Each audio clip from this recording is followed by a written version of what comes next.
দর্শক, ব্রিটেনে আজ জাতীয় নির্বাচন আগামী বৃহস্পতিবার ৪ জুলাই। বরাবরের মতো ব্রিটিশ পার্লামেন্টে এবারও বাঙালি প্রার্থীরা বিভিন্ন দল থেকে প্রতিদ্বন্দ্বিতা করছেন।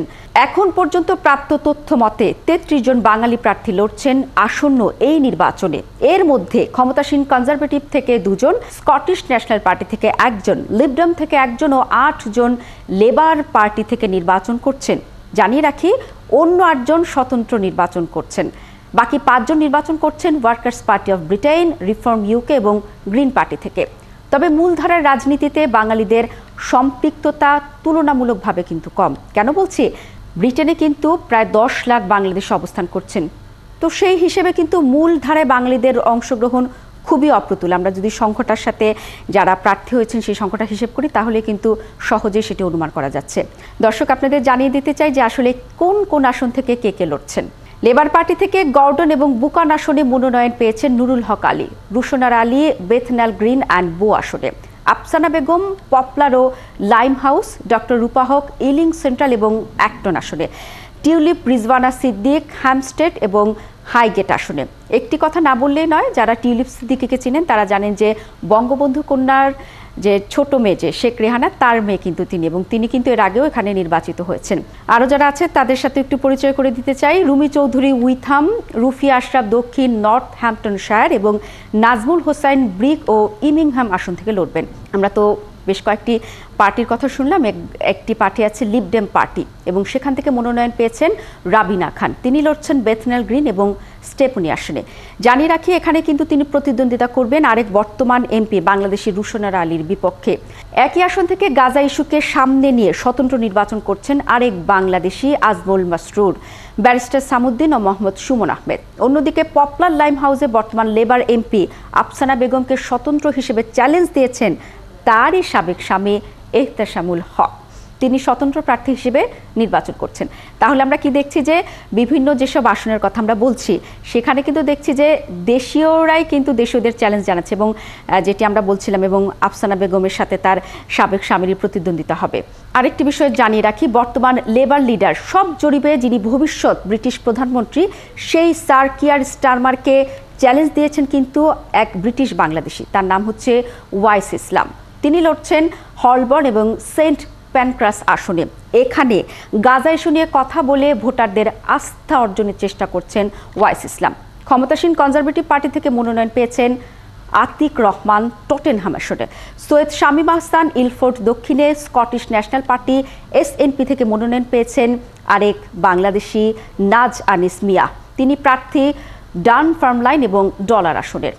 তো অনেক জায়গা থেকে মনোনয়ন পেয়েছেন এবং তারা ভালো করবেন বলে সব আশা করছে। জানিয়ে রাখি যে বাংলাদেশে অধ্যুষিত বো স্ট্র্যাটফোর্ড আসনে ব্যারিস্টার ওমর ফারুক ও হালিমা খাতুন কিন্তু স্বতন্ত্র প্রার্থী হয়েছেন। এই দুই ব্রিটিশ বাংলাদেশি গাজা ইস্যু এবং হালিমা লেবার পার্টির বিরুদ্ধে নানা অভিযোগ তুলে ক্যাম্পেইন চালাচ্ছেন। এছাড়া ইলফোর্ড সাউথ থেকে গ্রিন পার্টির মনোনয়ন পেয়েছেন সৈয়দ সিদ্দিকী। একই আসনে স্বতন্ত্র প্রার্থী হয়েছেন নূরজাহান বেগম। একই আসনে জর্জ গ্যালালয়ের ওয়ার্কার্স পার্টি থেকে নির্বাচন করছেন গোলাম টিপু। একই পার্টি থেকে হ্যাকনি সাউথ শোরডিচে মোহাম্মদ শাহেদ হোসেন নির্বাচন করছেন। এছাড়া ওয়ার্কার্স পার্টি থেকে বেডফোর্ডে নির্বাচন করছেন প্রিন্স সাদিক চৌধুরী। এর আগে তিনি লেবার পার্টি থেকে নির্বাচন করেছিলেন ২০১৫ সালে। হঠাৎ করে নির্বাচনের ঘোষণা দিয়ে চরম রক্ষণশীল দল রিফর্ম ইউকে থেকে ইলফোর্ড সাউথ থেকে প্রার্থী হয়েছেন রাজ ফরহাদ। নানা জনের কথা শুনছি, মোট ৩৩ জন, তো এখনও কিন্তু বাকি আছে আর অনেকে। তাদের পরিচয় করে দিতে চাই। ওল্ডহ্যাম ওয়েস্ট, চ্যাডারটন এবং রয়স্টন থেকে স্বতন্ত্র প্রার্থী হয়েছেন রাজা মিয়া। স্ট্যাটফোর্ড এবং বো থেকে নিজাম আলী স্বতন্ত্র হিসেবে লড়ছেন। এছাড়া বেক্সিল এবং বেটল থেকে আবুল কালাম আজাদ, তিনিও স্বতন্ত্র হিসেবেই আছেন। যদি বলি, ফয়সাল কবির ওয়ার্কার্স পার্টি থেকে লড়বেন আলট্রিচাম এবং সেল ওয়েস্ট এলাকা থেকে। সৈয়দ শামসুজ্জামান শামস হলেন গ্রিন পার্টির প্রার্থী। মানে দেখা যাচ্ছে কি অনেক দলেরই কিন্তু প্রার্থী আছে। মানে বাংলাদেশিরা যতটা বলছিলাম যে তাদের কিন্তু যে পরিমাণ জনসংখ্যা, বাংলাদেশি ১০ লাখের বেশি জনসংখ্যা সেখানে আছে, সে তুলনায় হয়তো এই নির্বাচনে তাদের অংশগ্রহণ কম, কিন্তু খুব ভালো প্রার্থী কিন্তু আমরা দেখেছি বিভিন্ন ভালো দলের পক্ষে মনোনয়ন পেয়েছেন। আরও লড়ছেন ওল্ডহ্যাম ওয়েস্ট, চ্যাডারটন এবং রয়স্টন ওয়ার্কার্স পার্টি থেকে আরও মোহাম্মদ বিলাল, তার আসন ম্যানচেস্টার রুশেলমে।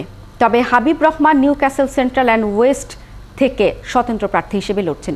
একটি বিষয় না বললেই নয় যে আমরা যেমন লেবার পার্টির দেখছি, কনজারভেটিভ পার্টি দেখছি, স্কটিশ ন্যাশনাল পার্টি দেখছি, তেমন দেখছি স্বতন্ত্র প্রার্থী কিন্তু অনেকে হয়েছেন। আরও একটি দলের কথা বলতে চাই, সেটি হচ্ছে সমাজবাদী পার্টি। এই সমাজবাদী পার্টির প্রার্থী মমতাজ খানমের আসন কিন্তু ফোকস্টোন। বেশিরভাগ স্বতন্ত্র প্রার্থী নির্বাচন করছেন মূলত গাজা ইস্যুকে মূলধারার রাজনৈতিক দলগুলোর ভূমিকাকে সমালোচনা করে।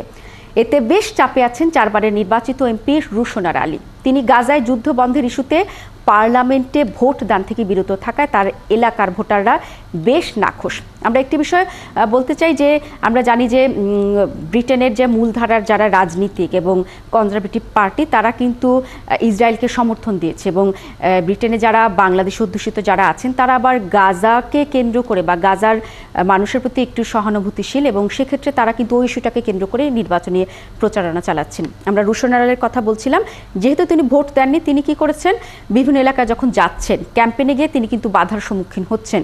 তবে একটি বিষয় আপনারা নিশ্চয়ই জানেন যে যুক্তরাজ্যে প্রথম বাংলাদেশি ব্রিটিশ পার্লামেন্ট সদস্য এমপি হলেন এই রুশনার আলী। কিন্তু তিনি 2010 সালের সাধারণ নির্বাচনে বেথনাল গ্রিন অ্যান্ড বোয়ের জন্য লেবার এমপি নির্বাচিত হয়ে ইতিহাস তৈরি করেছিলেন। তো আমরা তো দেখলাম অনেক প্রার্থী অনেকে নির্বাচন করছেন, কিন্তু কতজন যে শেষ পর্যন্ত লড়াই উতরে যান সেটি নিশ্চয়ই দেখার অপেক্ষা করতে হবে। 4 জুলাই কে কাকে ভোট দেয় সেটি তো আমরা জানবই।